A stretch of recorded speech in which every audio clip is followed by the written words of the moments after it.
¿La locura puede compartirse? ¿Dónde termina la fe? Y comienza el delirio. Soy Sebastián Saravia y esto es Impulso, un podcast donde vamos a tratar de entender por qué hacemos lo que hacemos.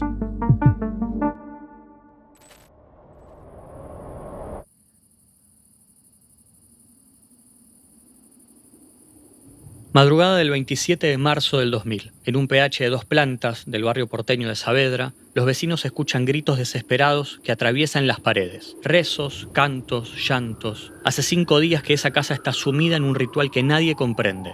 Adentro, 2 hermanas jóvenes creen estar librando una batalla espiritual, la lucha entre el bien y el mal, entre Dios y el diablo. Pero esta batalla no está ocurriendo en un plano místico, está ocurriendo acá, en la realidad, con un cuchillo de cocina y más de 100 puñaladas. Cuando la policía derriba la puerta, encuentra una escena que parece salida de una película de terror. Biblias empapadas en sangre, velas encendidas, espejos rotos y el cuerpo sin vida de Juan Carlos Vázquez, un ferretero salteño de 50 años que, según sus hijas, ya no era su padre, sino un recipiente poseído por Satanás. Los medios lo llamaron el crimen de las hermanas satánicas, pero no fue ningún ritual satánico. Fue algo mucho más complejo y perturbador. 2 mentes que se fundieron en un mismo delirio, 2 hermanas que cruzaron la delgada línea entre la fe y la locura, entre salvar y destruir. Esta es la historia de cómo la psicosis puede compartirse, de cómo el dolor no elaborado puede transformarse en tragedia y de cómo una familia entera cayó al abismo sin que nadie pudiera detenerla. El próximo marzo se van a cumplir 26 años de este tremendo crimen, donde 2 hermanas matan de más de 100 puñaladas a su padre. Ahora, si queremos tratar de entender si esto fue un ritual satánico, que tiene que ver con sectas, con posesiones, o qué es lo que está detrás de esto, tenemos que comenzar por los antecedentes, y eso es empezando por el principio. Aurora Gamarra es la madre de estas 2 jóvenes, de Silvina y de Gabriela, y la esposa de Juan Carlos. Ella fallece en el año 1993, luego de atravesar un periodo largo de una diabetes y muere por un paro cardíaco. A partir de esto podemos comenzar a pensar el deterioro de las hermanas. En el caso de Silvina, empieza a desarrollar una fobia a no salir de casa. En el caso de Gabriela, se separa de la pareja, comienza a consumir drogas y a tener una vida más nocturna. De hecho, las hermanas comienzan a pelearse al punto de que Silvina responsabiliza a Gabriela del fallecimiento de la madre. 4 años después se mudan del barrio de Lomas del Mirador para el lado de Saavedra, en un PH de 2 plantas, y ahí comienzan algunos eventos que se pueden llamar como paranormales. Silvina empieza a escuchar voces, a creer que el espejo empieza a reflejar al diablo, la televisión se prendía y se apagaba, algunas bombitas también estallaban solas, y también Gabriela comienza a creer en el delirio del hermano. A raíz de todo esto y luego de varios años que continúan viviendo ahí y de los fenómenos paranormales que estaba viviendo Silvina y que también el padre y la madre estaban siendo introducidos en todo esto, comienzan a preguntarse si el PH también estaba maldito. De ahí es que van hasta la parroquia Santa María de los Ángeles, que queda más o menos a unas 20 cuadras, y el sacerdote les dice que tenían que bendecir la casa con agua bendita y rezar bastante. Aparte de todo eso, también les recomiendan que puedan ir al Centro Alquímico Transmutar, que es de Sergio Echeverri, que ya le vamos a contar por qué tiene tanta importancia en el caso, para que puedan utilizar algunos elixires justamente para hacer una renovación energética en la casa. En los 5 días previos al crimen de Juan Carlos comienzan un ritual de purificación de la casa. Juan Carlos también formaba parte. Hacía varios días que estaban durmiendo en colchones, 3 colchones en el mismo piso, en la misma habitación, los 3 juntos durmiendo ahí.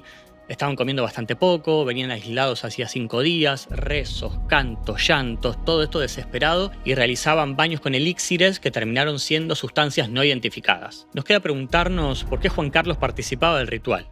¿Porque le creía a sus hijas? ¿Porque estaba metido adentro del delirio? ¿Porque no quería hacerles daño y quería protegerlas? ¿De todo esto oíste algo? No, yo como ver no vi nada, pero sí ¿Oír? escuché. Sí. ¿Qué escuchas? Gritos. ¿Pero el día del crimen o antes también? No, el día del crimen. Pero nunca habías oído discusiones ni peleas. Sí, discusiones sí.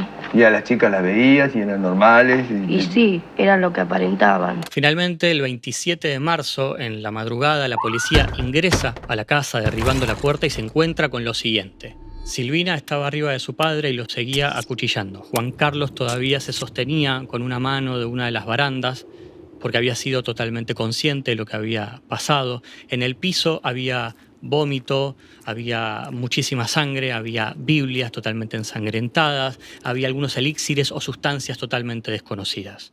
Durante el arresto, cuando la policía detiene a Silvina, que estaba atacando a su padre, dice: Satán, sal de aquí, ya no está aquí, sino que está en ella. Podemos pensar que presumiblemente podía llegar a atacar a la hermana. Y como dijimos, Juan Carlos en ningún momento se defendió. Había sido consciente de lo que estaba ocurriendo. ¿Pero por qué no lo hizo? ¿Porque estaba en shock? ¿Porque creía en el delirio de las hijas? ¿Porque en definitiva fue absorbido por la psicosis? Para seguir tratando de entender por qué las hermanas hicieron lo que hicieron, es importante poder ubicar los factores de vulnerabilidad que ellas compartían. Hablamos de un duelo patológico no resuelto, recordemos que la madre fallece en 1993, de una convivencia bastante encerrada entre padres e hijas, hacía varios días que no estaban saliendo, años de una convivencia bastante difícil, de una fuerte impronta religiosa y también de buscar respuestas más místicas a fenómenos que no podían entender. Y en lo que podemos pensar como el perfil psicológico individual, podemos decir que Silvina era una estudiante de ciencias económicas de 21 años, de una personalidad bastante débil, frágil y dependiente. También comienza a desarrollar una fobia, es decir, un miedo bastante importante a salir de su casa, alucinaciones y delirios, un progresivo aislamiento social y recibe tiempo después el diagnóstico de psicosis esquizofrénica paranoide. Mientras que Gabriela, de 29 años, tiene una personalidad mucho más funcional, era una estudiante de imagen y sonido y tenía muchas contradicciones en su relato. Si bien había participado del ritual de purificación de los 5 días, ella después no había actuado. Estaba cubierta de sangre con una remera, pero tampoco había intervenido en lo que se le había hecho al padre. Lo que decía Gabriela era bastante ambiguo y contradictorio porque decía que su hermana estaba como enajenada, pero ella también confirmaba un poco las alucinaciones que tenía ella. Y a raíz de las evaluaciones que le hicieron, fue diagnosticada con un síndrome pseudoesquizoide con intervalos lúcidos. ¿Qué tipo de intervención tenía Gabriela en todo esto? Ya que no había matado al padre, pero estaba en la situación, no creía en los delirios, pero decía que sí. Cuando pensamos en el origen o las hipótesis para poder plantear un origen de lo que es una psicosis compartida o un delirio compartido, tenemos que ubicar rápidamente lo que son hipótesis más individuales, cuestiones más familiares, algunas más sociales y un evento desencadenante. Cuando pensamos en factores individuales, decimos una posibilidad de predisposición a padecer determinada patología por cuestiones genéticas o de predisposición, como estábamos diciendo recién, un duelo patológico no elaborado puntualmente en este caso y una vulnerabilidad psicológica preexistente.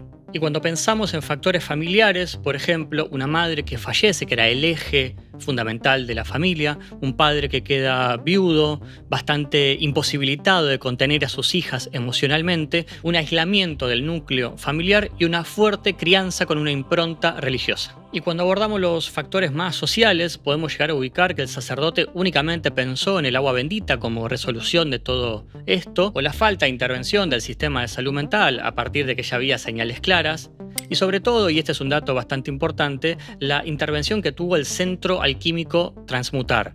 Sergio Etcheverry, podemos llegar a pensar, o hasta se nos vienen las preguntas, ¿hubo manipulación? ¿Se aprovechó de personas vulnerables? Y hasta poder ir un poco más allá y preguntarnos si quizás la intervención del Centro Alquímico tuvo que ver específicamente con la situación del crimen. Este líquido purificador del que no se entendía qué era, ¿pudo haber generado el delirio? De hecho, cuando le preguntan a Gabriela, dice que quizás pudo haber tenido que ver este elixir o esta sustancia no identificada. ¿Era una sustancia psicoactiva? ¿Era un producto de limpieza? La verdad que nunca se supo. Y bueno, es hora de comenzar a presentar el concepto que para nosotros es central para este caso y le da explicación a todo lo que fue sucediendo. Delirio compartido o psicosis compartida. Es un trastorno psicótico inducido en el que una persona, que es el inductor, con psicosis, transmite sus creencias delirantes a otra persona cercana, que sería el receptor, generalmente más vulnerable o dependiente. Tiene 3 características fundamentales. La primera es que ocurre en relaciones bastante cercanas, madre-hijo, padre-hijo, entre hermanos o parejas. Lo que se comparte o lo que se impone es un mismo sistema de delirio, la misma creencia delirante es la que persiste. Y en tercer lugar, que el receptor, el que es inducido por la primera persona, una vez que se separan, ese delirio se desarma y cae. Y en este caso, ¿podemos llegar a pensar a Silvina como la inductora del delirio y la receptora sería Gabriela? Probablemente sí. Antes nos preguntábamos hasta dónde llega la fe y dónde comienza el delirio, y ahora nos podemos llegar a preguntar qué es una psicosis Y ahí podemos llegar a pensar en lo que desarrolló Freud, que es justamente un texto en 1924 que lo llamó psicosis y neurosis. Toma una para poder explicar la otra. Dice que la psicosis es el desarrollo o la lucha de fuerzas, el conflicto entre fuerzas, entre dos instancias que son psíquicas de la cabeza. Una es el yo y la otra es el mundo exterior, entre lo que termino haciendo y lo que me diría el mundo que tendría que estar haciendo.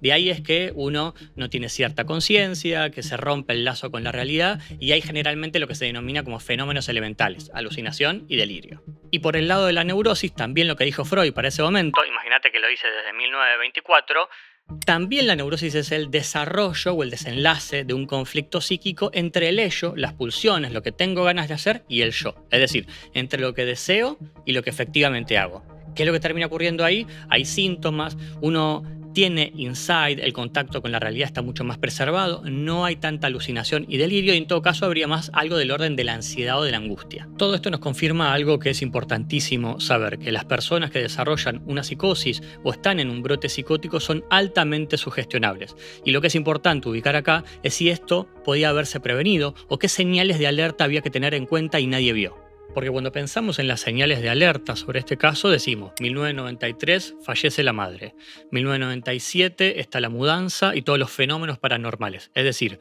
un duelo patológico no resuelto, y una de las cosas que se nos ocurre para poder ubicar como si hubiera sido importante era que comienza en terapia. Tanto Gabriela como Juan Carlos como Silvina tuvieron muchísimos años para poder arrancar un espacio de terapia, y también si podemos pensar en los últimos días, esos 5 días anteriores de ritual de purificación, los 5 días anteriores al crimen, también por parte de los vecinos haber llamado a la urgencia psiquiátrica. Y también podemos agregar una red de contención que tiene que ver con algo más afuera de la familia de origen. Amistades, pareja, cosa que no venían teniéndolo en los últimos años, y sobre todo una educación en salud mental que pueda ser para toda la sociedad. Es importante ubicar que este caso sea en el año 2000, así que el tabú de hablar de salud mental o del cuidado de salud mental era bastante importante, así que no se podía hacer mucho. De hecho, ya el diagnóstico de delirio compartido también en algún punto queda un poco en desuso porque han pasado algunos años y hoy por hoy es otro el diagnóstico que recibe, trastorno delirante o esquizofrenia, por ejemplo, como para marcar que ha pasado tiempo. Pero también hay una pregunta que cabe hacerse, más allá del plano lógico de que Silvina acuchilló más de 100 veces a su padre y le hizo una marca en el pecho, poder preguntarse verdaderamente, ¿a quién mata Silvina? Uno podría llegar a pensar al diablo, pero podemos ubicar un poco más a su sufrimiento. ¿Quería Silvina verdaderamente matar a su padre? Si algo nos enseña este caso es que la muerte de un ser querido no procesada no es suficiente para todo lo que sucedió. Que escuchar voces y ver cosas que no existen, tampoco.